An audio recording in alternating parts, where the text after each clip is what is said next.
Здраво на сите, јас сум Ана од Стартап Клуб Скопје, а вие гледате Стартап Револуција, подкаст поддржан од ProCredit банка. Банка во чиј центар се луѓето, бизнисите и животната средина. 20 години пример за одговорност. Пред да започнеме со подкастот, би сакала да ве потсетиме на трите пакети кои што ги нуди ProCredit банка за сите оние кои што сакаат да започнат свој бизнис. Тоа се пакетот за стартапи, пакетот за млади предприемачи и жени предприемачи. Посетете веб страната на ProCredit банка и запознајте се со нивните услуги, бидејќи тие се секогаш тука за вас. А сега уживајте во подкастот. Боле интро правиш, боле студио, ајде видим сега како водите дали си боле. Него сакам прашање, глупо ми прашање да знаеш одма. Може не се глупи прашање, може ја не ќе разборам дома. Мислам некако друг живот пред 4 години. Ќе биде последно онака долгорочно излагање мое долго време.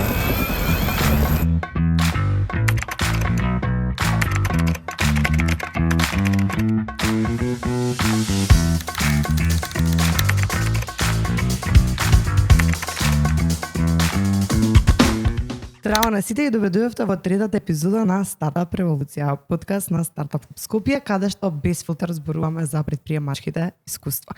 Во третата епизода на овој подкаст имам честа да зборувам со доста интересен говорник, кој што ми е особено драго да ви го представам. Ќе кажам неколку работи за него во најавата, но потоа верувам дека он ќе открие нешто повеќе за себе. Тој е еден од основачите на MVP Masters, но сите, верувам дека го знаеме повеќе по својот подкаст, кој што бележеше повеќе од милиони прегледи на YouTube, а неговите објави на социјалните медиуми дефинитивно на неделно ниво станува вирални. Подкастот што тој го создаде кажува дека нешто што му било потребно во неговите 20 години, но и дефинитивно преку истиот придонесе особено кон нашата стартап заедница. Верувам дека веќе го знаете, дека ве е познат, а тоа е подкастот How to Make It from Macedonia или Како да успеш од Македонија, а мојот говорник во оваа епизода е Иван Неделковски. Иван, добри дојде во Стартап Револуција. Добро ве најдов. Топ интро. Боле од мене правиш интрос. Ти благодарам. Ова беше first take. Така што не беше. Можам да потврдам. Како си? Добри дојде во Стартап Клуб Скопје. Тука ни навраќа 600 сега бидејќи си блиско со канцелариите, но сепак ми мило што си дел од просова каде што имаме и наше студио сега тука. Топ е студиото. Боле од моето. Боле интро правиш, боле студио, ајде видим сега како водите дали си боле. Ќе дознаеме, мислам дека на крајот, а и ќе видиме што ќе кажат гледачите, мислам дека тоа е најубавиот суд. Така. Јас нешто накратко споменав за тебе, но сакам ти да се представиш себе си и кој е Иван, доколку ги тргнеме титулите на страна, доколку не зборуваме кој си професионално, ако зборуваме за Иван како личност, како би се представил себе си? Океј.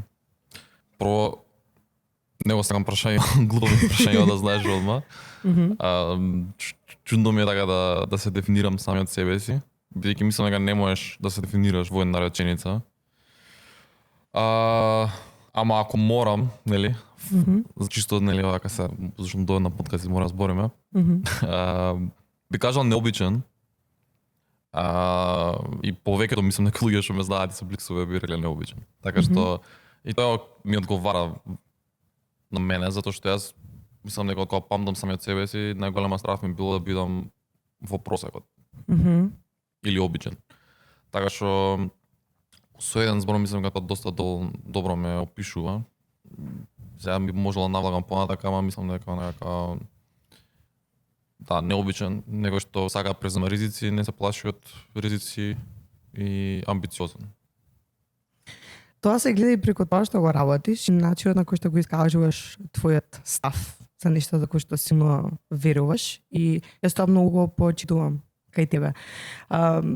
Прашањето како такво, верувам дека е малку чудно да се одговори, мислам дека и мене некој ако ми го поставил, јас можеби би го имала истиот одговор, ама мислам дека дава една убава интро перспектива на тоа како ние се доживуваме себе си, а потоа и како го отсликуваме тоа или во нашето секојдневие.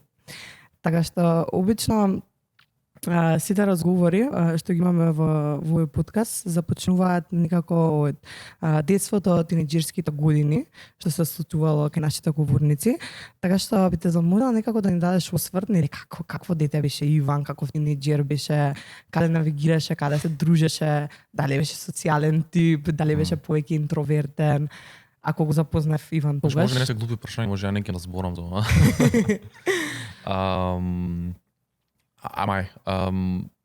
Мислам истото можам да епитет да го искористам необично дете. Тоаш и по знаеш сега необичноста можам онака да се кажам да застанам две нози да бидам онака да исправам гради да бидам там као необичен сум deal with it. И мислам дека тоа е веќе и извор на почит кој што кажат ти од други луѓе, ама тоа е како дете кога си малце се двоиш и правиш глупости, нели не може би извори на исмев од другите.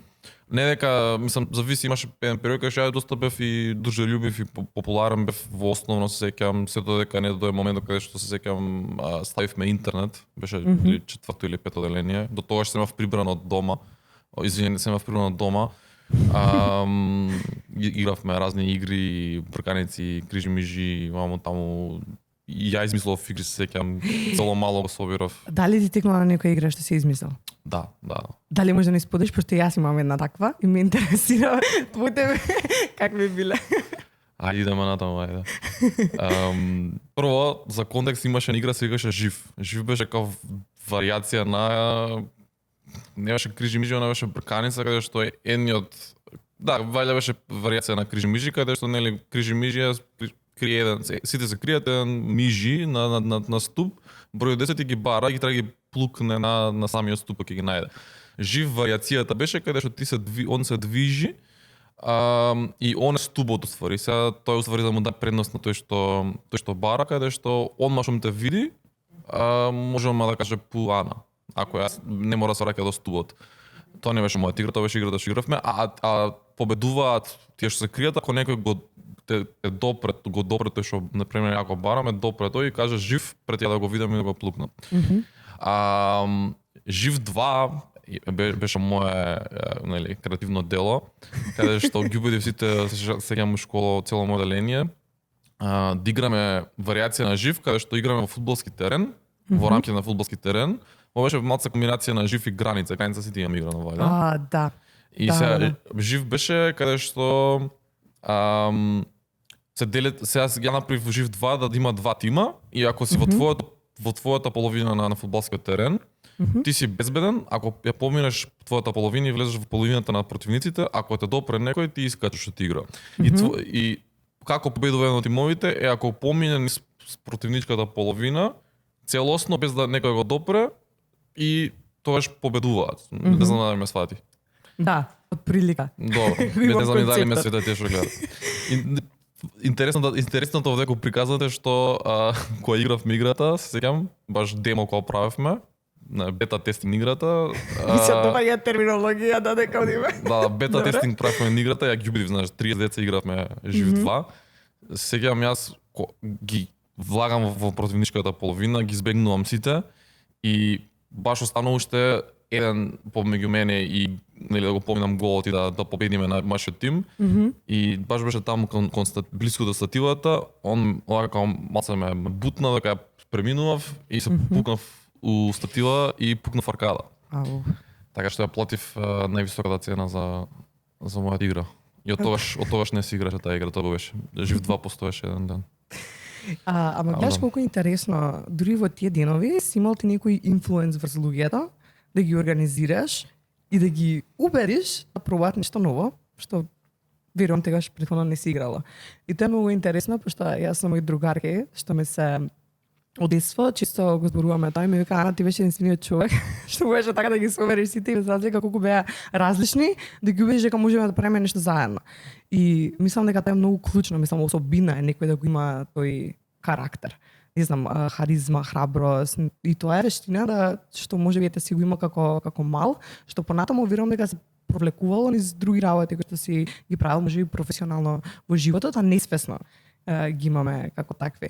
Иначе ние сме играле многу Граница и знам дека за Граница имаше момент каде што првин 20 нели се сеќат и после нели го одбираат тимот и беше моментот да бидеш меѓу првите избрани од тимот, пошто тоа значи дека си нели еге монака еден од најдобрите.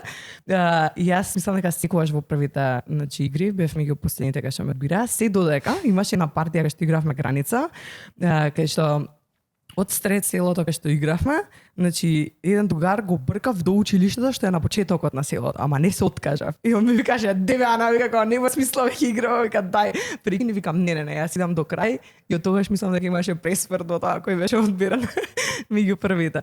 Али ми беше интересно искуство што ме научи мене многу за упорност. Колку е, значи бев истоштена иначе, ама беше интересен момент.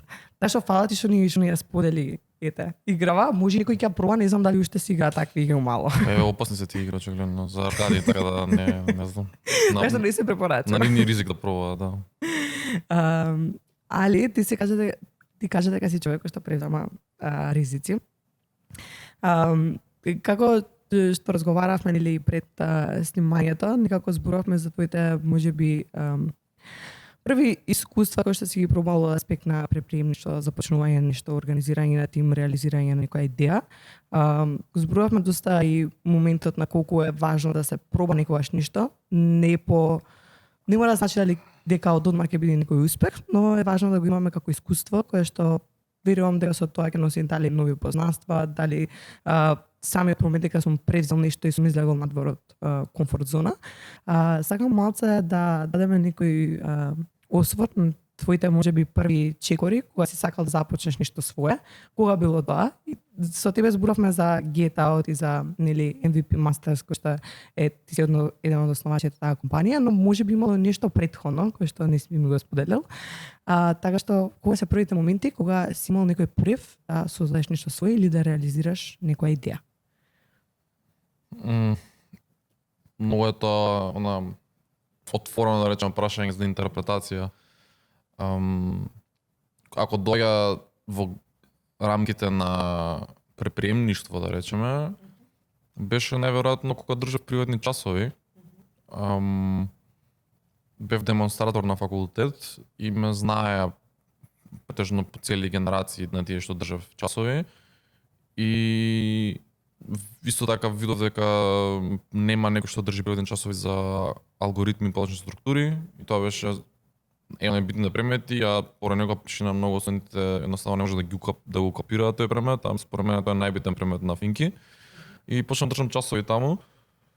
Направив многу базични така некои маркетинг кампања на Facebook со групи со се и го искористив нели тоа што ме знаеат таму студентите и направив пополнив 3 групи по 30 студенти, има околу 200 студенти. 3 групи по 30 студенти. Да.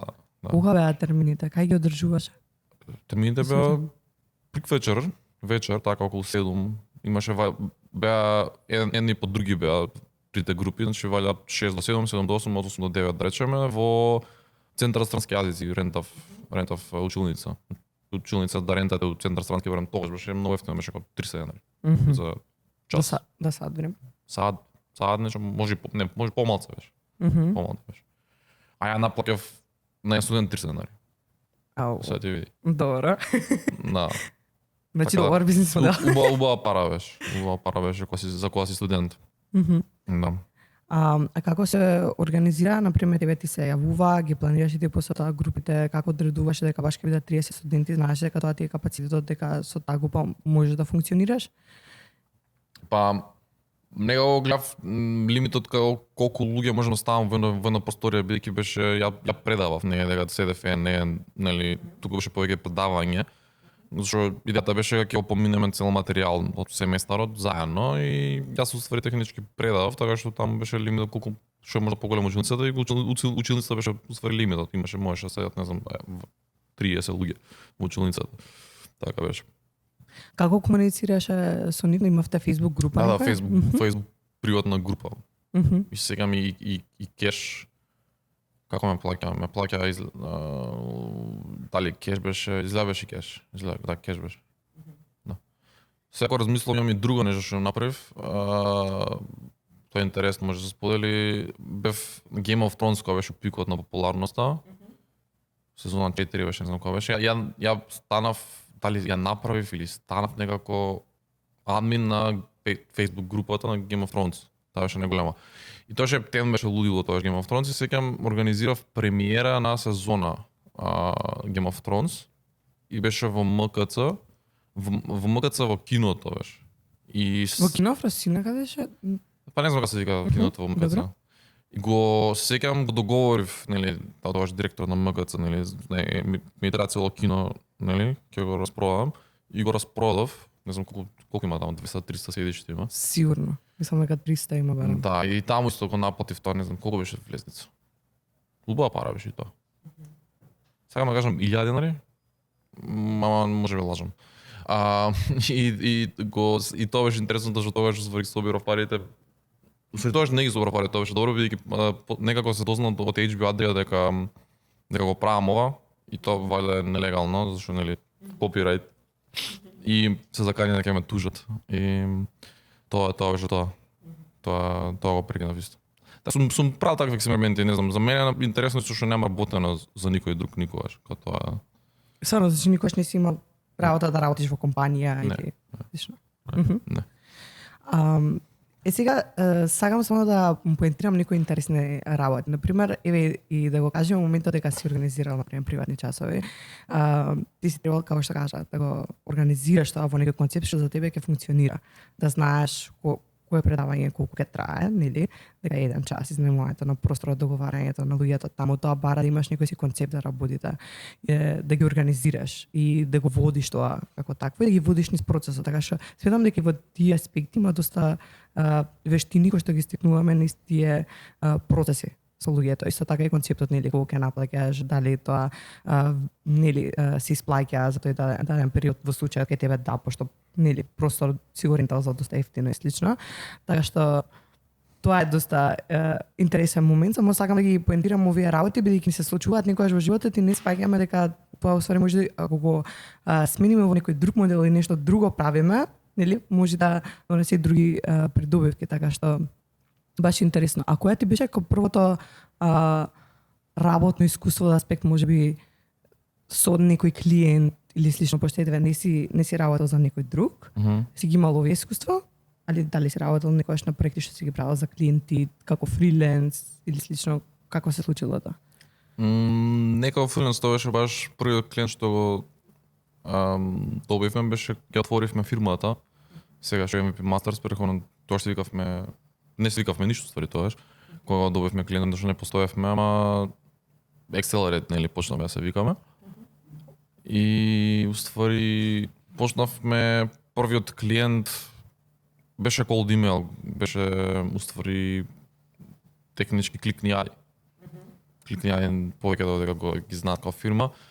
Тоа беше мислам дека од пикот на короната, тоа беше баш измеѓу градевме некој продукт класика македонски Uber нешто правев, не знам нешто така беше, имавме собрано со јас и уште еден колега во стан и не знам што ми текна некако, тоаш бев само кликнење валја работеше и знам дека газија, нели сте ресторани затворени, јас се време нарачував од кликнење, а интерфејсот им беше шит. И испишав имейл као фазон као направив некој мокап дизајн, искрено дизајн да се го гледаш како катастрофа се, као може и положи него нивниот зашо бе. Ама седнав ги направив, ги ставив у PDF или слика, не знам, ги атачнав на имейлот и напишав реферат нешто фазон дека вака и вака ние сме нели тимот инженери што креаат софтвер, нели, дали сакате да ви помогнеме зашто топ ви е услуга, ама шит ви е сајтов, нешто со други зборови. Тука уствари референцирав нешто друго на кое што имав работено јас, тоа што зборавме пред да почнеме да имаме Get Out. Технички Get Out ми беше као референс дека го имаме направено, нели, тоа беше Get Out беше агрегатор на за местни настани тогаш и малци имаше некоја паралела помеѓу ја поврзав као и места за извини, им се свигаш интерфејсот што го имав направено за Get Out и плюс уствари зашто работевме на Uber клон. Кога дојде до состанокот со кликнијади, го искористив ми тоа дека уствари има нели некој логистички дел, нели зашто они прават достава и така натака и ова е уствари Uber клон работевме, имавме некоја поврзаност. Ама да, го пуштивте мејл, прво не ми вратија ништо. 2 недели и сеќавам им звонев после 2 недели на тој контакт број што им е за customer support во Ханта не те дојде. Ја им звонам и ми крева вајда диспачерка, не знам кој крева, и ми викам ваков пуштив мейл по две недели, дали го има видео на менаџерот ова, вамо таму, ми каже, ме препраша за мейлот и после ми рече ќе го пуштам на ќе пинг на менаџерот. И ме сеќаваме баше после, не знам, неколку сати или наредниот ден менаџерот. Как вамо таму, кој сте вие, што сте вамо таму, ајде ќе дојдеме кај со канцеларија, баш бараме се ние некој да го развива софтверот. Ние не имавме канцеларија. И окей, ја викам добро.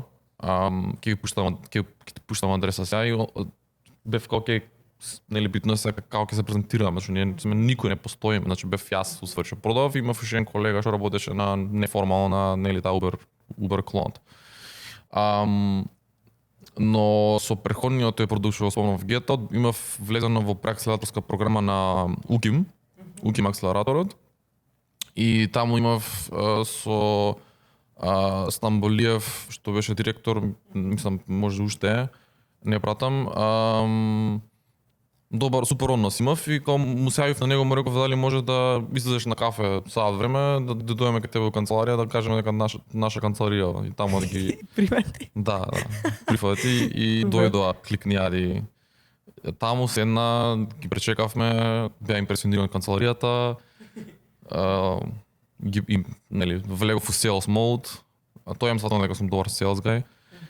Природно и ги продававме, не знам, тоа требаше да им пратиме после полна, не знаев ни полна колку да што е полно, да се расправме тоа, што се сеќавам со тоа што и колегата тогаш дали се наплатиме 500 евра или 1000 евра месечно од инженер, што ако знаеш како работат, нели, више ти ако си консултант, ако си нешто, тоа е смешно, тоа не, мислам без пари се продававме. И сега тоа што беше не дај 500 да не каже не, викам како тогаш му викам ако за 500 се продаваме, тоа боле да не работиме, што знаеш зијада многу дека е.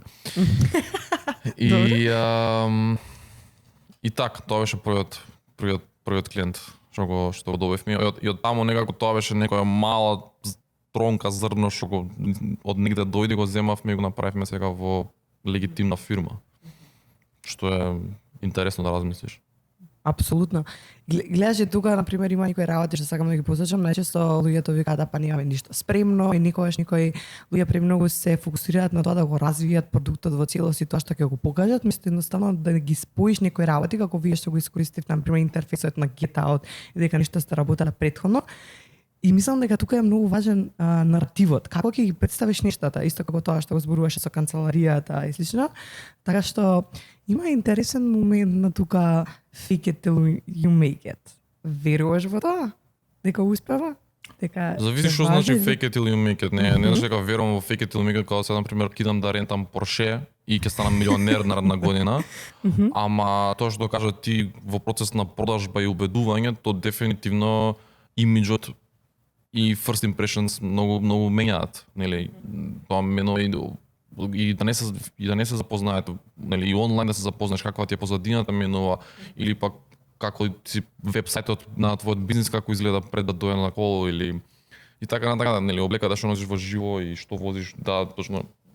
Тотално како се представуваш што е приказната менува кога си во било какви преговори или општо како ставаш импресија. А сега fake it till you make it, дали верувам дека ти ја, нели, кој што ти кажав, ќе живеам above my means, извини на англицизми, ама чисто затоа што тоа, нели, ќе ме инспирира или ќе го проектирам, ќе го манифестирам, тоа не верувам. Не.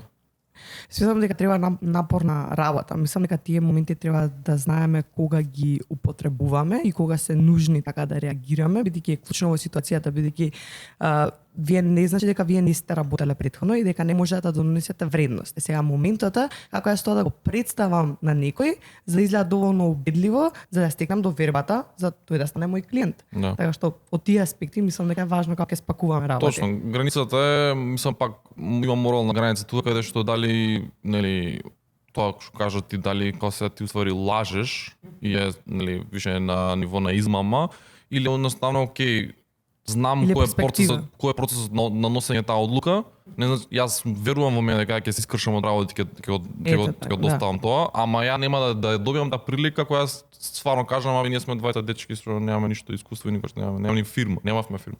Отваравме од после фирма. Затоа што пред да пуштиме фактура држа фирма, отвараме, немавме фирма. И така. Значи така дошол моментот за да ја отворите фирмата, таа потреба. Да. Тоа е баш ништо што сакав да те прашам, ама еве природно дојде да го напомениш, пошто јас каде прашав зошто не сте го терале тоа како проект што е личен на двајца, Да. нели партнери кои што се влезени во ова. Интересно. Добро, тоа се случува која година и колку е стара MVP Masters? Крај на 2022. На моето ројенден мислам дека ја отворивме фирмата официјално во ИОП. Тоа е овој месец ноември тие тебе. 26 ноември. 26 ноември. Да. Така што 2022 26 ноември. Значи сега ќе полниме 4 години. И искрено не мислам некако друг живот пред 4 години. Треба да го прославиме родина. На фирмата може, а мојот Да. не го славам. На фирмата. Уште тука. Мојот не го славам. Да. Супер. Мислам ти твојот роденден, мислам дека го спомнуваш исто така во најавата на првата епизода на твојот подкаст, каде што кажуваш баш во интрото, го спомнуваш моментот на колку ти беше потребно тоа како контент и да ги слушнеш тие приказни, да знаеш дека постојат луѓе кои што баш се црната овца или се надвор од топата и прават нешто што е поразлично и тоа си носи одредени промени. Дали е превземање на одредени ризици, вложување во нешто неслично. Сега, бидејќи тоа леело од 9 години претходно, сакам да се навратиме на моментот пред една година, кога требаше да ја снимаш нели првата епизода. 2 години скоро. 2 години скоро, извини, да. Да. Лето Стварно, време. 2 години. Значи, мислам дека така скроз 2 години, да. Како беше чувството тогаш? Како ја закажа првата епизода? Ова што е интересно што го зборувавме позади камерите, дека ти ми кажа дека не си се знаел со Никола претходно, што јас не го добив како печаток кога ја гледав првата епизода. Јас мислев дека вие секогаш си се гледате од време на време и дека еднаш спонтано сте одлучиле ајде да снимаме епизода. Ако можеш да навратиш пред 2 години, да ни го опишеш чувството на закажување на првата епизода и нели ти требаше да набавиш опрема, да се организираш во однос на целото тој сетап, каде беше снимено тоа, кај тебе дома, кај некој друг другар, што се случувало? Па, добро, прво кај логистички за опрема, мислам сега снимаме со 3 4K камери, осветлување и се, така што јас почнав многу прагматично кога да лансирам, нели, кога да валидирам продукт. Нели, исто кој што би лансирал бизнис, така и тоа беше. Имав iPhone веќе, значи тоа ќе беше камерата, ми требаше само трајпод да земам. И осветлување исто земав пар ring lights земав од Anhoš, мислам дека беа и покрај тоа и беа трајпод, си ги ставив тап. iPhone го ставив на трајпод и земав овако звучување исто земав, ама беа многу нели, беа по 100 евра комплет. Значи, ствари едно беше 100 евра, значи за 200 евра и плюс оставаците беа по 100 евра, значи ме кошташе од прилика 600 евра инвестиција финансиска. И ништо, знаев дека повеќе содржината битна и верував во содржината, некако не знам, беше као ова е нешто што мислам дека ја би го гледал и ќе видиме се колку други луѓе би го гледале. За закажување првата епизода со Никола некако ја од некое време претходно го имав пикирано како прв гостин, иако не се знаевме, барем не толку многу, како се знаевме преку Финки и преку професорот Рајковик на Финки и така натака. Ама не бевме блиски. Ама има видено нешто од него, имаше исто постирано нешто онлайн, некој видео така каде што збори пред камера и знаев дека е доста со мисли, со идеи, со ставови и дека е комотен пред камера и мислев дека ќе имаме добар момент и тоа ми се валидира кога го викнав. Ја бев ептен спрема, мислам дека не очекуваше. Сам ја има кажал после, кога не очекувал ништо. Тоа дошол, ајде, окей, после работа, така беше утепан, беше класика. После работа, нешто што јас сум сега. И се задоволет што таму, ајде, окей, ама јас бев ептен спремен, значи јас стварно си го сфатив тоа кој што справам скоро се што имам онака. Јас сум или 0 или 100 и тоа ми беше тој момент бев ептен 100 бев за тоа. И имав направено ресерч, секој скачање што било на англиски содржина кој правел што има постирано на LinkedIn така натака, имав се документирано и изфуравме едно скоро 3 сати епизода. Па би текнува, ти како стоиш со лаптопот, ти ќе каже фест направив мало истражување, беше како ау. Да. И таа беше мислам една топ епизода беше. И да, тоа беше тоа. За како му пристапив преку LinkedIn директно, као му пишав вака и вака, сакам да снимам подкаст, имам скриншот баш. Направив на цело видео кога бев на Brainstar настана, зборев баш за ова као се договоривме. Ама имам и скриншот, можете да го споделам да го ставиш на editing. Самата порака каква е, нешто како однака пола реферат, дека сакам да снимам подкаст и дали ти одговара тоа што еш, окей беше. И после така беше нешто ваму сум таму сум и после месец дена снимав. Така, тоа беше. Значи од кога иницијално ти си ме пратил пораката, после месец дена се да се најдеме со термин. Снимајте. И снимаше кај тебе дома? Кај мене дома, да. Првите цела сезона прва 20 епизоди снимав кај мене на кауч дома, да. Да, со iPhone, ова е. Тоа е телефонот. Ова е тоа што го сними првот, да. Што почна се така точно. Добро. И сега ја снимивте епизодата, ти сам ја едитираше првата епизода. Значи, сакам да го поинтирам моментот дека се например ние имаме екипа, јас не го правам тоа, например тоа е многу поразлично, да го води целиот процес. И сега доаѓа моментот кога треба да ја објавиш првата епизода. Кои ти беа размислувањата тогаш, што ќе направиш, како се случуваше? Не зашто те прашам, пошто јас, например, имав многу тема кога беше првата премиера. Подкастот е добро, се чувството е поразлично, пошто и јас можеби поинаку влегував во тој процес, ме интересира тебе како ти беше тој момент. Беше како let's just do it. И мене беше како чисто како да максимизирам како да максимизирам гледаноста. Тоа беше. Значи затоа и направив Instagram акаунт, немав предходен Instagram акаунт. Знаев дека работат шортс, така да првиот шорт ја го направив, го исецкав, катастрофа е. Може да го искориш најдоволе скоро на мојот Инстаграм, првиот шорт ја го имав направено, тотално различно од другите. Постирав, знаев дека се сек дека што треба, ќе постирам. Значи тоа беше Инстаграм, LinkedIn, YouTube, добро, класик, нормално, подкастот таму. И исто така Facebook групите, значи нели кај нас доста се популарни после IT вално таму, Facebook групи, мислам дека постирам на 5-6 Facebook групи и таму исто доста добар беше нели фидбекот што го добив.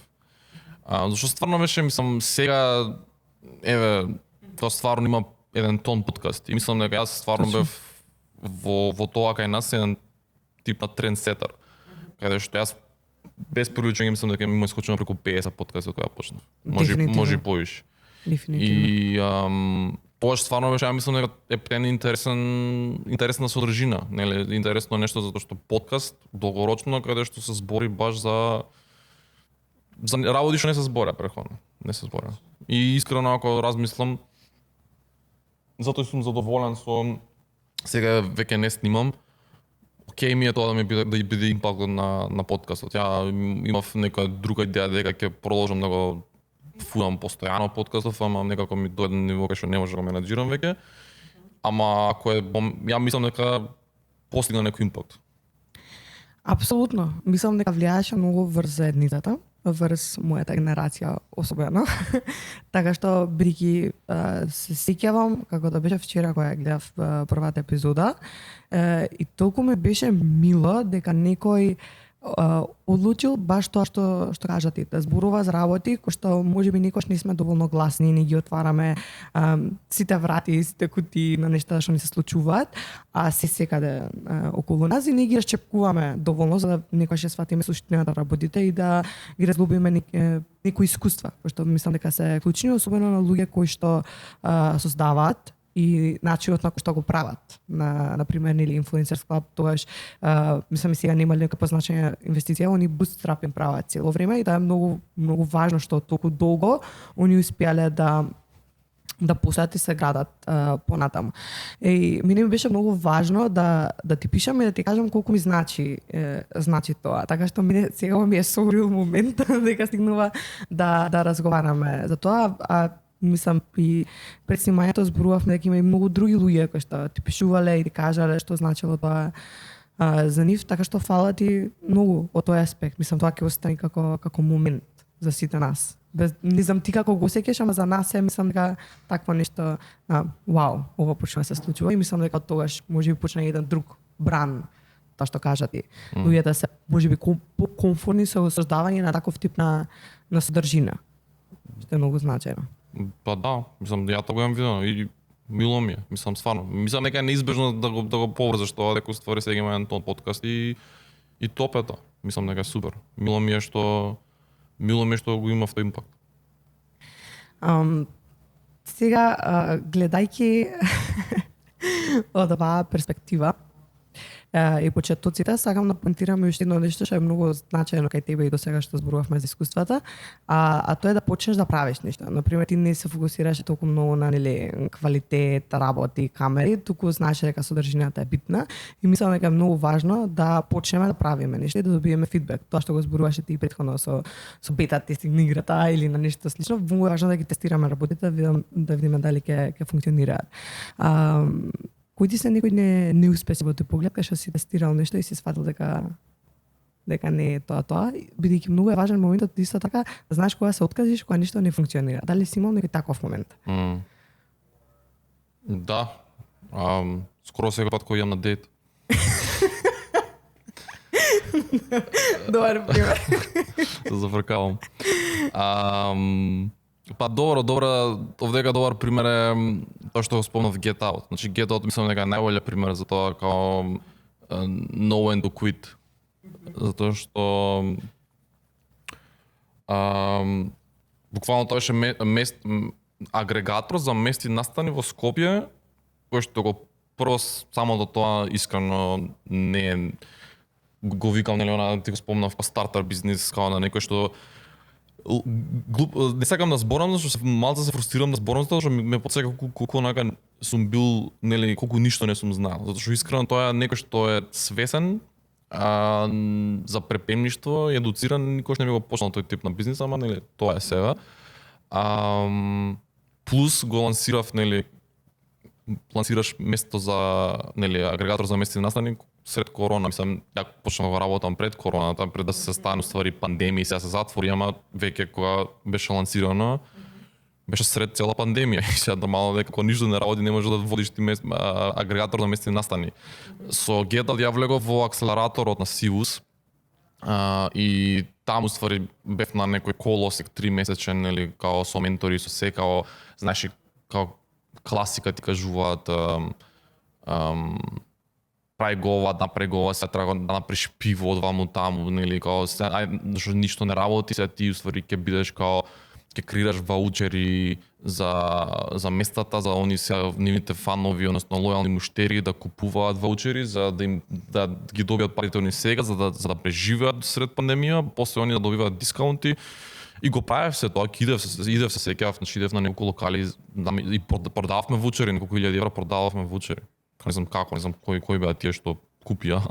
Искрено, као самите компании не ни ги повлекоа парите, останаа таму и мислам дека тие само се цедеа за сервери што ги плаќавме. Ама не знам, после не знам 6 месеци мислам дека беше така. После 6 месеци беше многу јасно дека нема математика. Едноставно нема математика. И бев окей, next. Thank you next, кој што би рекла Ариана Гранде. Апсолутно. Мислам дека тоа што го спомнуваш, дека можеби те фрустрира и да потсеќа на моментите кога нели не си имал доволно знаење за како тоа треба се да функционира. Од аспект на, не знам, препремништво, градење некој бизнис модел што е одржив и слично. Тоа е точно, пошто сите овие работи што ги спомнував, најчесто луѓето го почнуваат на почетокот, ова се првите идеи. Ова се нешто што се случуваат и сега почнуваме од таму. И сега многу е важно како да го надминеме тоа и да видиме што е тоа што функционира и тоа што го споменавме, да знаеш кога да се откажеш. Ќе се навратам повторно на подкастот. 2 сезони. Првата сезона која заврши, втората сезона некако ја започна малку посериозно, со сетап, со нели цела екипа која што ти помагаше, и со спонзори. Така што сакам малку да се навратиме на моментот кога веќе приказната станува посериозна и ти почнуваш веќе да го монетизираш тој подкаст како таков. Ми објасни ти кога си зборувавме, кој ти бил планот тогаш. Би бил мило ако сакаш и сега да го споделиш тој процес, како ти се одвивал, што се случувало. бидејќи сега се добива некоја си форма, каде што малце посериозно се посветуваш на тој проект. Да, па некако снимав 20 епизоди пред да заврши сезона 1, нели со телефонов. И тогаш веќе имаше стварно, мислам, многу гледаност подкастов.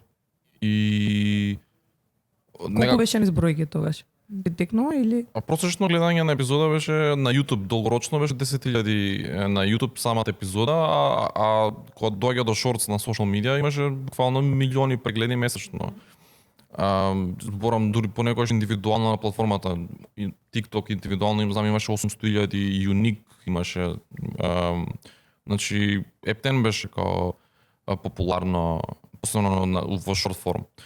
И бев окей, некако влегов во тој бран, каде што сега ќе го возам тој бран, нели, као сега ќе идеме на ниво, некако летото земав пауза со подкастов и се враќам сега, нормално сега кога се вратам, ќе се вратам Ептен јако. И одлучив за тоа да го правам, бидејќи до тогаш исто за да можам да постигнам се, зашто нели на страна ова е тотално ова ми е хоби ми е. Ја имам фирма што ја менаџирам. Плаќав едитор од джеб и сега бев окей, добро, мислам може да се опруштам тој едитор од джеб да го плаќам. Го плаќав 600 евра фул тайм работеше.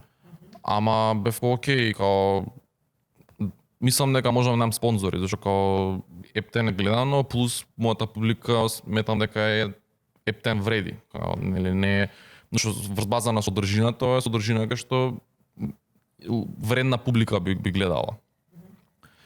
И ништо, земав месец дена, беше август, мислам дека така, како му даѓа 2022 или трета, лани 2023. Месец дена беше за барање спонзори, каде што направив исто беше прагматично, значи направив као pitch deck за спонзори, кој имаше нешто 10 страни документ, каде што се има вставено што е подкастов, која е целта на подкастов, кои се бројките, статистики, демографија, гледаност, кој е нели позитивниот фидбек од публиката, тие сите нели позитивни коментари како твојот скриншотнато имаше стотици такви. И идејата беше дека ќе работам со одреден тип само на филми, нели, бидејќи нема да работам сега со брзи кредити и така натака, лотарија, ваму таму, туку ќе работам со академии, банки, финтек и некои што продаваат некои луксузни, нели, да речам, луксузни предмети. И ќе бидат своја вертикала, ќе бидат тие сите 4, нема да има конкуренција. И пристапив на сите академии, пристапив на сите банки, пристапив на така натака на финтек солуции и беше им некој процес на преговарање и ги договорив. Најав 4 спонзори, 5 со мојата фирма, или мојата фирма исто беше спонзор. И така, тоа беше тоа. Договорив и студио и тоа беше левел апот на подкастот. Како беше чувството сега влегувањето во втората сезона? Па чувство, како ми се чувство? Дали од аспект на дали уште беше истиот порив на ова сега сакам да го правам и плюс ки изгледа многу поквалитетно? Или веќе чувствуваше некако поголем притисок дека сега има многу други луѓе во приказната? Пошто друго е кога имаш слободата да, нели, само да дојдеш и да го одлучиш снимањето, сега треба да внимаваш и како ќе бидат представени спонзорите, што како ќе се случува, дали од тој аспект имаше некоја тежина плюс кај тебе или од тоа ме интересираше. Дали немаше нешто многу чувство, значи не би рекол чувство, не чувствов тој период, бев онака влезен во знаеш, како прави. Само прави решава проблеми, има огромна чеклиста, требаше да средат одреден тон работи и немаше место за чувствување. Зашто мислам дека не помина ни 30 дена од кога да речам договоривме спонзорите, договоривме гости, средувавме студио, опремувавме студио, се купува камери. Сеќавам имаше еден неонски знак, ако отвориш сезона 2 How to make it from a Slovenia што свети, тој го земав 2-3 дена пред да почне сезоната, го платив 1000 евра за тој знак. Леле, од каде? Мислам не од каде, тука негде го сработија или? Да, тука го сработија. Нели, пак ме ограбија, ама пак. Сеќавам кога седнав, да правам овој со првиот гостин, ја не се сеќавам ни толку многу спремно као за самиот гостин, кога ќе успорва со претходните нели гости, затоа што се имав друго да серам так кој што ти зборував. И не знам, ама пак немав време за да чувствувам. Само тоа беше. Сега од после имаше стресови затоа што ја имав снимано 20 епизоди со телефон и моите нели микрофони што ги имав купено што беа прикачени со USB у лаптоп и никогаш немав проблем ни со аудио ни со видео. Првата епизода што снимавме во студиото, аудиото беше коруптирано. И сега, знаеш, се тоа правиме премиера, правиме најаве на премиерата, јас секој последните 10 дена на social media правам каунтдаун 10 дена, 9 дена, 8 дена, 7 дена и ден пред или 2 дена пред тоа испаѓа аудиото е коруптирано и не може ни да го средиме и не може да едитираме, не може да објавиме на тој ден. И устори ние го промашивме денот на премиерата што најавувавме месец дена. И тоа ми беше многу мене некако фрустрирачки. Па верувам, да се подготовки ресурси во прашање. Не? Да, мислам пак, тоа беше дигам, кога ќе размислам се колку зимав забегано на таму, кога пак тоа кажам, затоа и сега го правам подкаст, мислам едноставно ако нешто можам да изведам и да кажам како многу битна работа што секој треба да се води кон неа, ако сака постигне големи и тешки работи, е фокус е број 1. И као моментално на тоа работам фул онака се со тебе, тука искрено сакав да откажам. Сакав да откажам, ама вевко нема ќе мислам не сакав да мислам дека нема ќе биде фер и бевко ај уште ова ќе го направам и глава доле за некој недефиниран период. Мислам, јас почнав, ти зборував, може сега да навлезем на тама, ама јас почнав да спремам сезона 3. Јас договарав гости, имав договорено гости, ја требаше да снимам 2 епизоди преку на недела, ги откажав. Зашто едноставно се осеќав тотално наштркано. Значи мозоков ми беше како кајгана. И ни таму, ни ваму, сакав, значи почнав и англиски подкаст меѓувремено поврзано со ова што го работиме со фирмата градење, нели онлайн продукти на англиски за глобална публика, глобални гости, онлайн го снимам, скоро друг формат, буквално скоро друг формат. Овој мојот подкаст How to Make It for Macedonia беше наратива, нели, ајде човек ова приказна на успешен предприемач во Македонија или успешен во своето поле. 2,5 сати, 2 сати, така натака и така за мајндсет ова. Овој подкаст е онлайн на англиски, стручен подкаст, збориме за онма усршта влагаш. Тоа па со фирмата е 4 година сега славиме, мислам тоа е ББ фирма.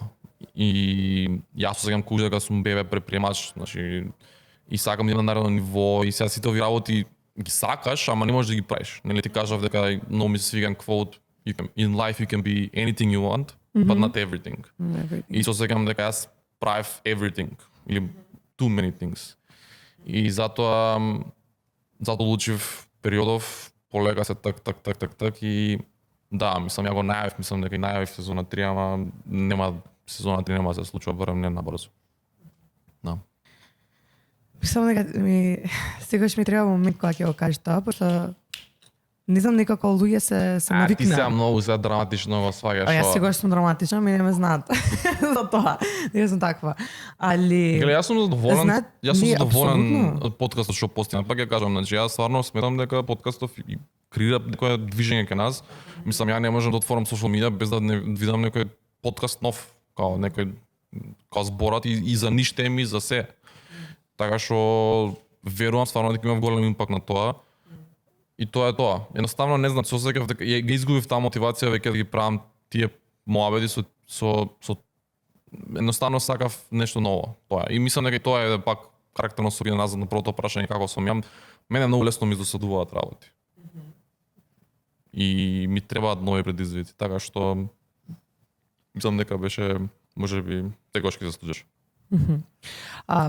Не го гледав толку од аспект на не сакам да го направам да звучи толку драматично, сакам да кажам дека луѓе многу се навикнаа, пошто кога зборуваат луѓе, кога зборувам јас со други луѓе што ми се нели блиски во заедницава и си го комуницираме ова, сите спомнуваат и некако нешто во навика стана веќе како момент, пошто не е малце тоа што е направено, мислам 2 сезони, толку епизоди вложен труд, сакам да кажам дека тоа си останува со луѓето и со публиката од тој аспект. Ама во секој случај, мислам, го почитувам моментот дека ти кај себе си имал момент на окей, да, не можам да правам се и не по секоја цена.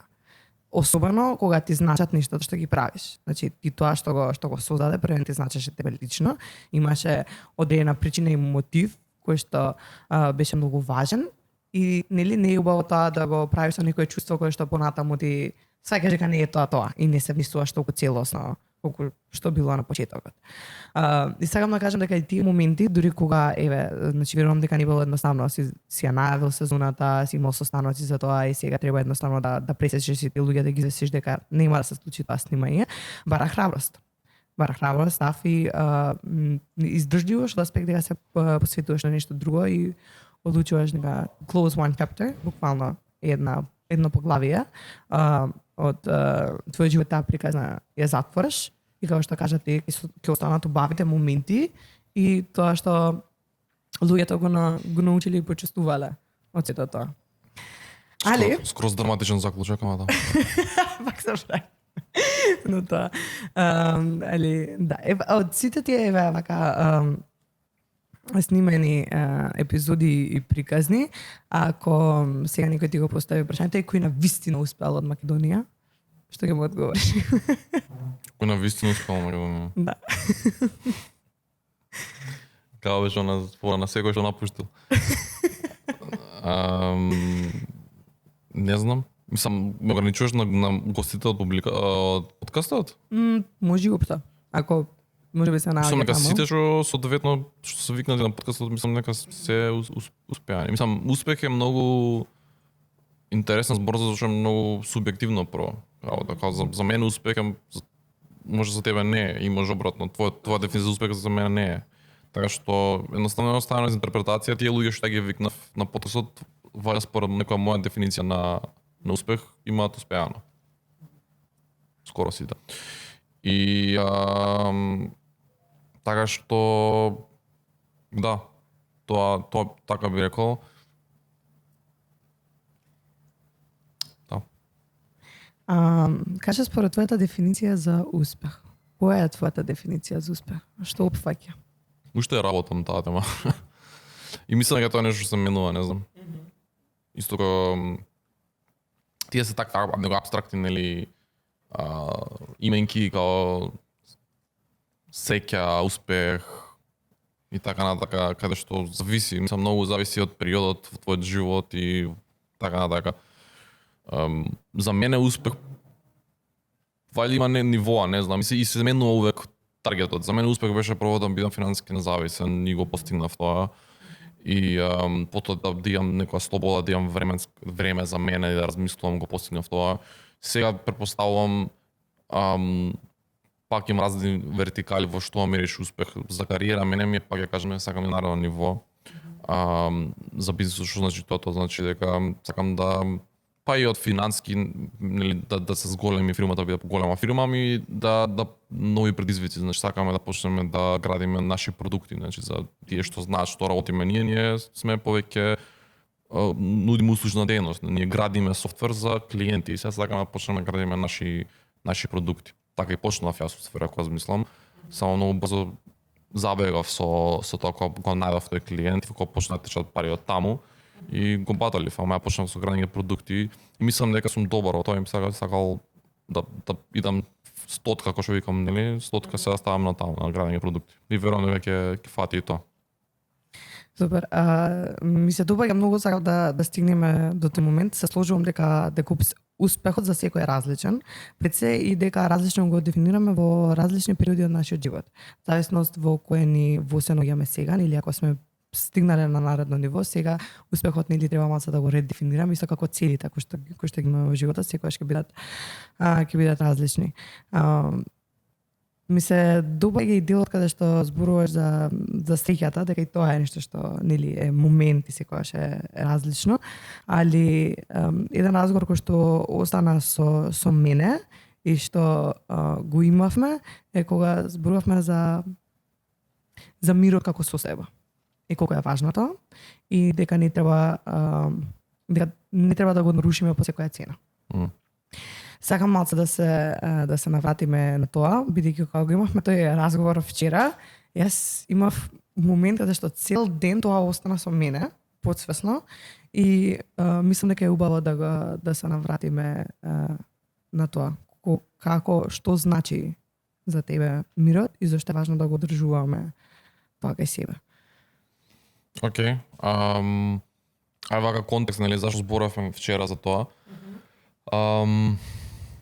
Јас ти кажав тебе дека, нели, од релативно негде кога тргнав на факултет на машински до лани буквално, ја бев би се дефинирал како несреќен на просек.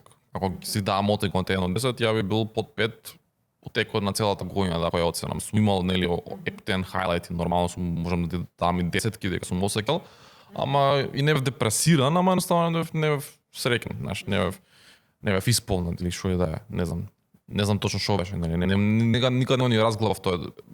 После некое време го нормализира тоа како, окей, ова ми е мене нормална благосостојба и си фурам живот. Се додека и мислев дека и зашто имав многу фрустрација во мојот живот во текот на моите 20 години, повеќе поврзано со мојата кариера, затоа што јас сакав да бидам, нели, нешто што е буквално фантазија во Македонија, тоа беше професионален геймер на 18 години, моите не беа за и имаше таму, нели, дома ептен фрикција, конфликт, јас попуштив, што ептен се каев цели овие мои 20 години, зашто сум попуштил и од кога отидов на Финкис, нели, на факултет, извини, бев на Финкис, прво на машински отидов на факултет, за, нели, зашто беше нивна цел. Од тогаш ја мислам дека носев многу фрустрација, зашто јас не бев таму што сакам да бидам во мојот живот. И мислев дека тоа е како причината и беше голем дел од мојата фрустрација тоа и се додека не почнав со моја фирма, тоа кога имав 25 години, баш наполнив, мислам 25 кон 26, ја почнавме фирмата и на нивните 3 години се искршив од работа и мислев дека окей, целта ми беше бркање пари, направив некој ниво на пари кај што окей, повише пари не ми значеше и пак бев мизерен. И пак бев несреќен. И бев окей, чекај, тоа е нешто друго да. Сваѓаш. И почнав да читам книги за тоа, нели, да гледам видеа, да истражувам и најдов на Вала Равиканти го зборев. Он е предприемач, филозоф, у Силикон Вели оперира, има култ фолоуинг, доста популарен помеѓу посебно предприемачи, посебно што се во Силикон Вели. И има една книга, технички таа книга е како собир од сите негови јавни скачања и на Твитер е доста популарен и е ставено во книга, формулирано од некој трето лице, се вика Алманакот на Вала Равикант и баш имам на мојот social media постирал неколку пати као го имам зборено и имам кажано оваа книга читајте ако мора една книга почитате цел живот. И таму он разглаба нели неколку работи каде што како да станеш ти уствари богат, wealth creation и како да бидеш среќен.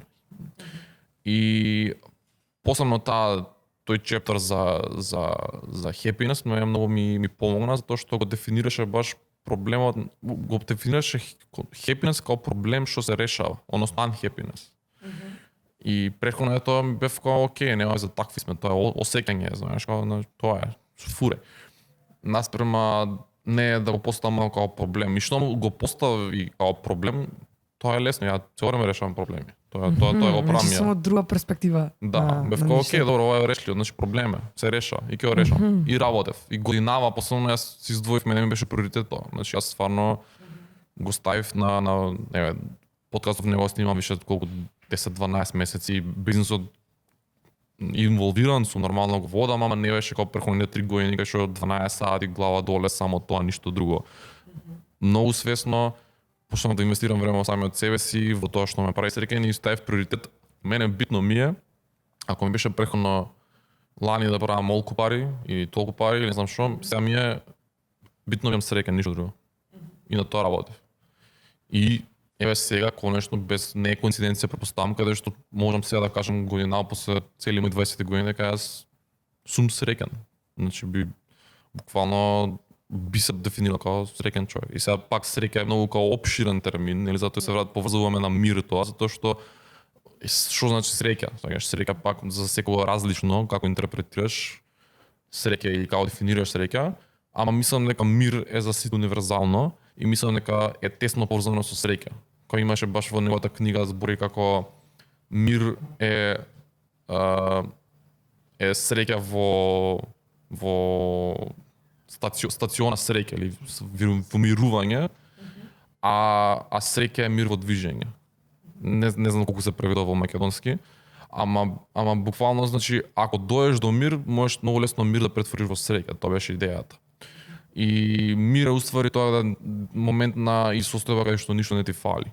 Као окей си со тоа што окей со тоа што се дешава, окей сме овде кај ти, окей јас нели кај сум во животов и интересно е таму он разглаба исто така дека уствари пак ти за да пак за правиш нешто тие што се најамбициозни, најгладни, тие не се мирни, тие не се окей, ти им фалат нешто работи, се треба да најдеш баланс помеѓу тој глад и амбиција, и шокрира анксиозност, ама таа анксиозност се движи напред или нагоре, со исто мир, затоа што треба ствари пак да седиш и еден живот имаме така натака, така што интересна многу таа книга, ама да, дефинитивно тоа беше мој еден момент кај што јас многу инвестирав годинава и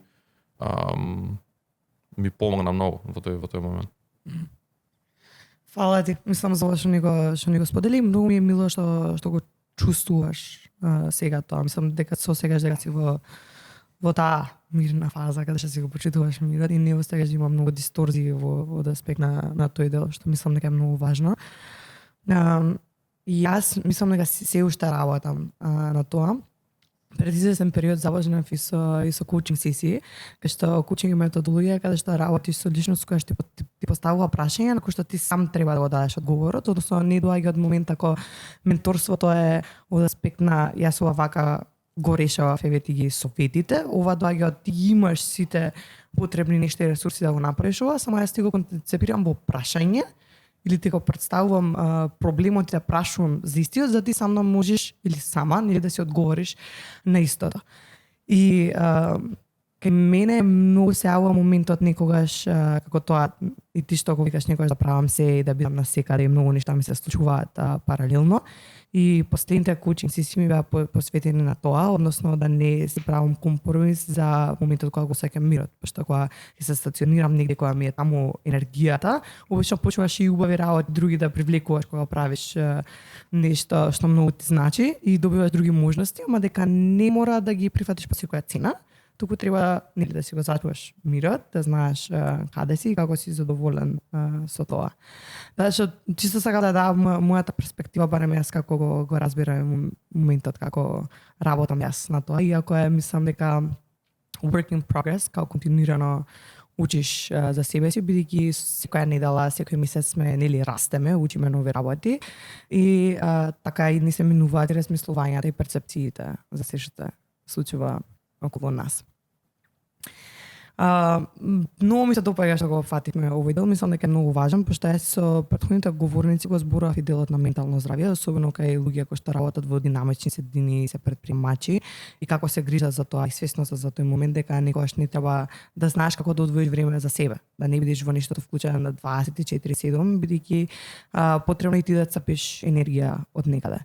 Сега моето прашање кон тебе, како ти некако си ги полниш батериите, како ти црпиш енергија, што е нешто кој што ти е recharging, дали е момент на патување, на да бидеш со себе, да читаш книги, да бидеш со некои твои блиски другари, што е нешто такво што ти е како средина кај што you recharge. Буквално се полниш повторно со енергија. Мислам дека како само седење дома и гледање некој филм. И како само излежавање. Како време како имам тотален како burnout, како само нема да излезам од кревет еден ден, нешто така, како да, тоа е. Не е нешто планирано, мислам дека шом дојам до некој ниво на burnout после одреден период, како едноставно само еден ден отиде. Како готово. Измеѓу работи што постојано ги правам, што онака да речам смируваат, сакам да пешачам кон многу, ставам слушалки, имам noise cancelling слушалки, ставам капче, само одам и слушам Gang Starr. и други 90s хип-хоп старс. Да. И размислувам. Тоа ми е, размислувам. Медитација ми е кога ми да размислувам така. Размислувам, највише размислувам кога пишечем и кога сум во туш. Најки идеи ми доаѓаат таму. Да. Супер. Мислам дека тоа се случува и на други луѓе. И мене ми треба моментот некој што јас на пример филмови не, ама гледам многу крајм документарци, мислам криминалистички работи, не знам зашто, али тие ми се моментите кога треба јас онака да бидам сама со себе и сам кога го спомна тоа се наратив дека јас го правам истото. Има денови кај што особено кога си цело време обкружен со луѓе, некогаш ти треба малце да имаш време за себе.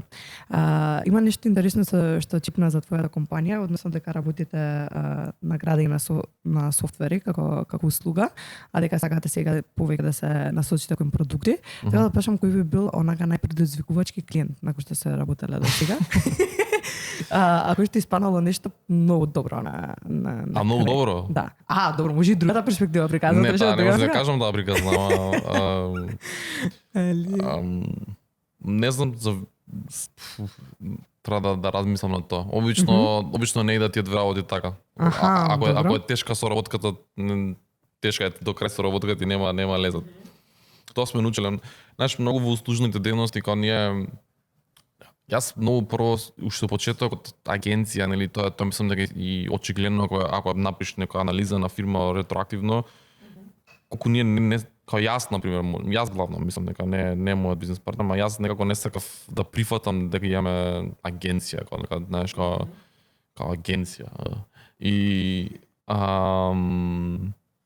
затоа што нели од една страна имаш знаеш продукт, страна си као знаеш нека кренат, знаеш, ние го спасуваме светот, го менуваме светот, знаеш. А од друга страна агенција си као експлоатираш луѓе, она, знаеш, као што си ништо не правиш. И стварно така се осеќав на некој ниво и сакав да некако да се диференцирам, да не бидеме само агенција. И кога ние сме се ребрендирале, сме биле стартап што гради стартапи, па ова, па она, сме земали удели, како не сме биле како нивниот CTO за non-technical founderi, па сме земали equity, па сме и така натака. И тоа мислам дека нас не ограничи да растеме како фирма, затоа што уствари сум кога не прифаќаш ти што си, нормално дека не можеш да бидеш најдобрата верзија на тоа што си. И така што идејќи напред сега, мислам дека јасно сме поделени каде што мислам треба у сабота да го имаме овој официјално оваа дискусија и план да се дефинира, ама најверојатно као јас ќе се тргнам од агенцијата, затоа што очигледно не сум јас за таму. И барем од моментот на извршување на услугата. И мојот бизнес партнер ќе биде одговорен за извршување на услугата, зашто он е баш така оперативец, му одговара тој хаос, он да биде диригентот на тој хаос. А јас сакам јас ќе ги правам на home run обид и ќе правам каде што ќе имаме in-house продукти, каде што ни ќе водам ја продукти, уствари така ќе бидеме јасно поделени, каде што јас ќе доаѓам на работа, јас ќе креам продукти. Он ќе доаѓа на работа, он ќе води агенцијата. И идејата е дека нели ќе се за продуктот тука каде што мојата цел е дека нели затоа ќе идам ја на работа да направам продукт кој што ќе надрасне агенцијата и после ќе видиме што ќе се случи. Неговата цел ќе биде нели нормално да агенцијата да просперира, да расте, можеби ќе задржиме двете, можеби ќе пропана двете, можеби ќе видиме што ќе се случи. Ама важно ќе пробате сега една нова динамика на како ќе функционираат работите. Доста требало дека си имате таков однос кај што може да си ги прифатите тие работи, да си дадете простор. Да, дефинитивно. Ја мислам, имам одличен бизнес партнер. Мислам, тоа е едно од работите што мислам дека сум имал онака слепа среќа, бидејќи тоа е интересно исто како ја не го запознав, ја не се знаевме пред да почнеме да бидеме бизнес партнери. Смееме да го поздравиме? Да, дефинитивно, Наум поз... Наум е машина, значи он ја можам безсрамно кажам дека он работи поише од мене. Као ептен поише од мене работи, ја не знам кој работи поише од него. И да, значи со него интересно дури јас кога ја почнав во мојата креативност, нели сега визија си имав, правев ќе станував и влогер, ќе правев влогови и така натака. Една од работите што сакам да ги правам епизоди е The Perfect Co-Founder, да зборам за што значи зашто имам видено јас тука основачи што имаат ужасни кофаундери и ужасни фит се едни со други и можам да зборам многу долго на таа тема усвари што те прави добар кофаундер, што те прави што усвари лош кофаундер, што е добар кофаундер, што треба бараш ти во партнер. И мислам дека тоа е пред се треба да делите цели, што сакате да постигнете со фирмата, на каков временски хоризонт сакате да оперирате, но сте ги постигнете тие цели. Временски хоризонт мисли кога ги постигнеме тие цели, дали за година дена од сега, 5 години од сега, 10 години од сега или 20 години од сега, бидејќи тотално различна игра. И трето, што се спремни да жртвуват. Односно, нели, ако едниот на пример сега не знам, јас сакам имам девојка, планирам да се женам, сакам па деца и така натака, и сакам да работам 9 до 5, сабота недела не ме дирај, а другиот јас планирам да гидам наредни 5 години, тие нема да успеат како бизнес партнери. Исто така ако едниот сака да изгради юникорн, а другиот сака да изгради лајфстайл бизнес каде што ќе вади 10-20 илјади евра месечно, не можеш. Исто и риск толеранцот претпоставам, нели? Ама тоа е нешто што не е толку битно, зашто мислам дека едниот е поризичен, другиот ќе следи. И нормално тоа се најбитните работи на карактерно, мислам дека исто супер би било да сакаат да решаваат разни проблеми што се комплементарни. Тука исто мислам дека ние сме соодветни бидејќи он е по-технички, ја имам технички бекграунд, ама јас повеќе сум да речам high level и гледам на визија и така натака од таа страна, он е по да речам low level и технички го палат тие работи, баш некака организација, технологии, кои начин на имплементација и така натака. Многу се сложувам со тоа што го напомена. Мислам дека е многу важен тој the number 2 или не би го кажала така, ама сакам да кажам дека секој секој да, ама има секој некој што е фронтмен, некои луѓе секој што го знаате како ликот на брендот го носи, он е човекот кој што се појавува во јавноста, ама многу се значени луѓето во позадина, оној што ги дружи другите конци. И тие работи што ги напомена помеѓу два коосновачи се многу важни во динамиката понатаму, да ги делат за да можат да знаат каде ќе движат понатаму. Бидејќи иначе имам големи како да кажам, конфликти од аспект на тие вредности работи што треба да се постигнат. И мене ми се многу мили комбинациите кога има луѓе кои што многу функционираат, например, добро заедно. Јас тоа го имам осетено во моето искуство два пати. И тоа ми беше многу мило кога бев председател во клуб Алпак, значи имав прекрасна подпредседателка Сања, ако не гледа, ја поздравувам. Значи со неја бевме такво дуо каде што си дававме простор за се и имавме скрос исти ставови за работите, ама секогаш доаѓавме, ги разговаравме и знаевме дека после на крај на ден функционираме пак како една машина, иако имавме различни гледишта на работите. Така што мислам дека е многу важно и мислам сега во моменталниот тим тоа си го чувствувам и е многу мило дека е така. Имаше уште едно прашање кое што сакав да ти го поставам можеби за вака некако при крај на разговорот. Тоа е бидејќи ваша компанија нели ова е 4-та година, ти си уште гледаш нели и се уште е млада компанија. Моментално колку членови има во тимот и моменталната структура, за можеби со тие што не знаат и кажа дека се во нека форма на агенција моментално. Ако некој што слуша сега не е запознат како се тоа не знам функционира кај вас, како би ја објаснил структурата моментално? Па до пред некој време беше Дива лига, сега малце помалку Дива лига и пак тоа е благодарение на Наум. Значи никако немаше хиерархија. Мислам прво сме мислам дека 15 луѓе, така нешто. И немаше хиерархија, бевме ја и Наум горе и се беа други доле. И мислам не дека ние од тој аспект кај што ги наредуваме, ама едноставно тоа беше затоа што тие беа извршители, ние бевме менаџери, фазон ние ги менаџиравме клиентите и така натака, што тоа значи дека тоа не е добро за нас уствари, затоа што не можевме никако исто така да скалираме бидејќи за себе сме инволвирани. Значи ние бевме одговорните, немаше одговорни надвор од нас во фирмата. И тоа исто тешко така да скалираш кога доаѓа до збор агенција, бидејќи за агенција ти треба оперативци што се надвор од тебе. Ти кофаундерот, ако сакате вие да не работите твајшите сил. Така што сега конечно инвестиравме во луѓе кои што би помогнале со тоа, земавме луѓе кои што се во улога на project менаџери, да речеме. Мислам, таа е многу апстрактна титула, не е само project management, client management, account management, како и да го викаш. Луѓе кои што го водат проектот наспрема нас и тие луѓе би требале да нели превземат така да се менаџира агенцијата. Нешто што планираме да правиме нели сега кога ќе се организираме понака да структурираме која водиме агенција вака сакаме да биде поавтономна, нели да сакаме агенцијава да правиме да биде built to sell, односно да може да биде автономна агенција кај што ние не сме директно инволвирани, што моментално не е воопшто така.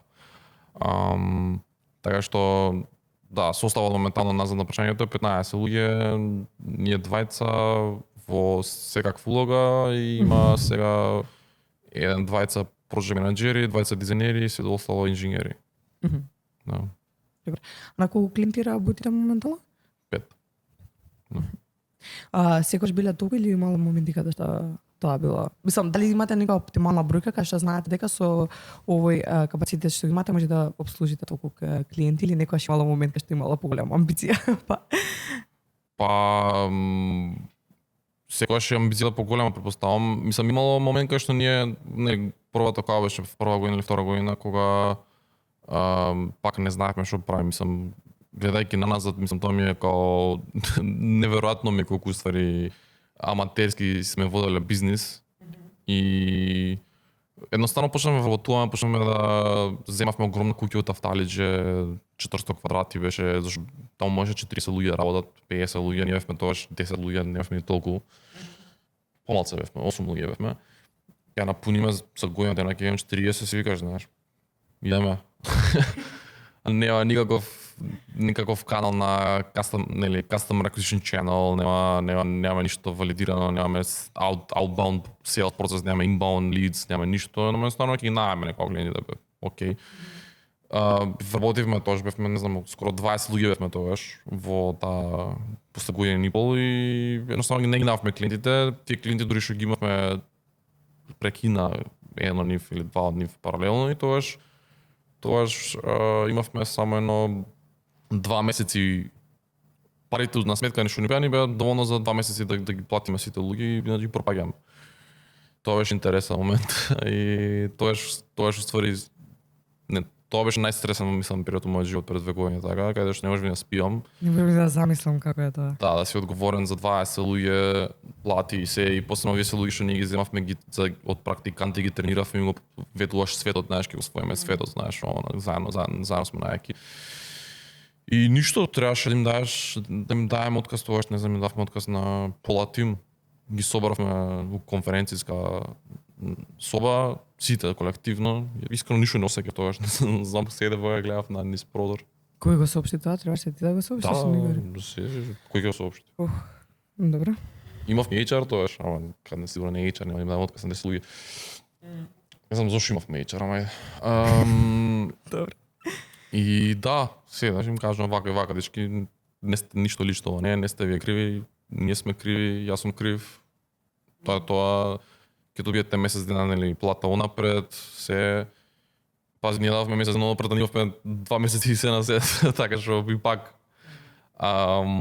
испаднавме скроз фер, мислам дека и пак ги земавме како практиканти, ги обучивме сите нив најдобра работа после месец-два. И така, тоа беше тоа, каде што не знам ни како почна прашањето, ама да, тоа беше момент кај што вајда сме биле преамбициозни и беше момент на учење. Имало многу лекции, верувам, така што за следен пат има што да се исцрпи. На крајот никогаш секако овој подкаст го завршуваме со тоа што моменталниот наш гостин одговара на прашање од претходниот гостин. Ова ти Дарио Сио. Да, апсолутно. Ти откривам тајните, извини. Не е тајна воопшто. Рето што кога зборувавме со тебе претходно и јас бев како од каде црпеш инспирација за некои работи, го спомнавме овој подкаст и мене ми е доста интересен, така да сега имам шансата јас некако да го промовам во друга форма. Тамо мислам дека се запишуваат, таму се запишуваат. Тога и кажувам. Ти не си комитет скоро. Не сум комитет скоро, да. Претходно зборувавме со Драган од Пакет МК. Неговото прашање беше викале ова е најдостаното, ама баш ме интересира како ќе го одговори следниот говорник. А тоа беше како ја гледате својата компанија за 10 години од сега. Така што бидејќи некако несприродно да разговорот потоа збораме за тоа. Мислам ова Вижен брд прашање таман пред да почне. 10 години да ме прашаш за 3 години тешко, ти одговорам камо ли за 10. Затоа што е агенција каде што пак ја кажам, мислам дека е ја не воопшто не го зборам ова скришно. Агенција е многу тежок бизнис, посебно во 2024 за software development, посебно доаѓа еден голем бран од AI, што не знаеме како ќе влие на целата индустрија. Кога не знаеме, тоа може за 5 години, знаеш, инженерската позиција скоро да се смени. Знаеш, еве кај 5 години, може за 3 години. Више е сменето драстично кога се појави ChatGPT и дали ќе постои воопшто моделот на аутсорсинг, нели, и тоа не значи само за нашата фирма, кога сите овие агенции што се тука и нели во Исочна Европа и низ целиот свет, каде што посебно кај што тие агенции кои што нудат онака инженерски талент на велико, како таму нивната вредност е географска арбитража, тоа се вика, каде што нели нормално он го зема инженерот во Македонија, зашто животниот стандард е понизок, платата му е таа, му дава на него агенцијата, зборам сега, маржа и го наплаќа во Германија, зашто Германија истиот инженерката дупло плаќа. Тоа е бизнес моделот. Сега и они земаат по 100 инженери понекогаш тие огромни клиенти. Сега што се случува ако за 3 години AI може еден инженер да прави работа за 50 инженери. Ти наплакаш инженери, не плакаш запут. Така што целата индустрија може драстично се смени за 3 години, сега 2 години, 4-5 години, така што за 10 години агенција не знам. Не знам стварно како може не постои воопшто. И ако така што агенција ќе постои само ако стане дел од нејзе, да речем, некоја вертикала на градење интерни продукти. Не верувам дека само кога агенција ќе постои. Епа за 10 години од сега ќе ти опратам видеото. Се бојам се чека да доживееме, право. Апсолутно. 10 години од сега. Изгледа предалеко. 5 години од сега изгледа предалеко, или 3, не пак 10. Дај Боже да изгледа далеко 10 години. Као летаат години, не ми се верува. Така што супер, и сега постои еден друг дел, нели, каде што ти ја имаш можност да поставиш прашање за следниот гостин на подкастот. После толку поставување прашања 2 сезони, има ли нешто што сега сакаш да го поставиш како прашање? За тоа што ќе биде следен говорник. Мислам, гостин тука. Зашо оптимизираш во животот? Зашто оптимизираш во животот? Супер. Мислам дека ќе ни остане тоа. Така што ќе испадне да гледаш следната епизода од нас. Да, ама тоа ти е многу. Ти викам по филмски удари си опишуваат, не знаеш. Сега спойлер. Гостите не се изненадени од прашањето. Па до тој момент мислам дека нема да го знае. Додека не стигнеме на тој момент. Дали има нешто што можеби за крај ти сакаш да го споделиш, што можеби јас не прашав, а имаш желба да го кажеш? Не знам, некако многу не сум извини 100% некако не сакам дека ти донесов A-game за подкастов, така што немам некоја често идеја на ум или зашто можам да филозофирам. Ја можам да ти зборам зашто било, ама некако немам нешто на ум. Што би сакал да свалам памет, знаеш. Некако сум моментално, вајде ова ќе биде последно онака долгорочно излагање мое долго време, така што некако сум веќе некако се убедив со умов дека не сакам више да зборам, знаеш, не сакам да работам. Сакам да засукам ракави сега и баш на толку временски хоризонт. Сакам може 2, 3, 5 години да ме снема и да се вратам, да бидам, ако сега сум левел 3, да бидам левел 7-8. И да можам тогаш со нов нова перспектива да седнеме и да споделам некој нови полки што ги имам. Сега некако толку ми е се што имам кажам, но сум зборал 50 сати, немам нешто ново да кажам. Супер. Убаво сум Мирјано, од аспект дека можеби ова ќе биде едно од мислам последното подолго излагање, односно ти нешто да кажеш, ете така јавно. Те посакувам успех во тоа што понатаму си имаш зацртано да го направиш и стварно се надевам дека по некој известно време ќе ни зборуваш за искуствата што си ги доживел во наредниве години, пошто верувам дека ќе има научени лекции, пошто твојата природа само по себе носи некако нови промени, нови нешта и верувам дека од тоа ќе има и тоа како што да се слушне. Ти благодарам многу што одвои време да дојдеш денес тука, иако размислуваше да откажеш. Јас научив многу низ овој разговор и ми беше многу драго што отворивме некои теми кои што можеби не планиравме да ги зборуваме, ми се особено драги дека ги покривме. Така што ти благодарам за отвореноста, за искреноста и се што сподели во рамки на оваа епизода. Јас сум многу благодарна. И нели останува ова е како не е довидување, до гледање. До следна средба.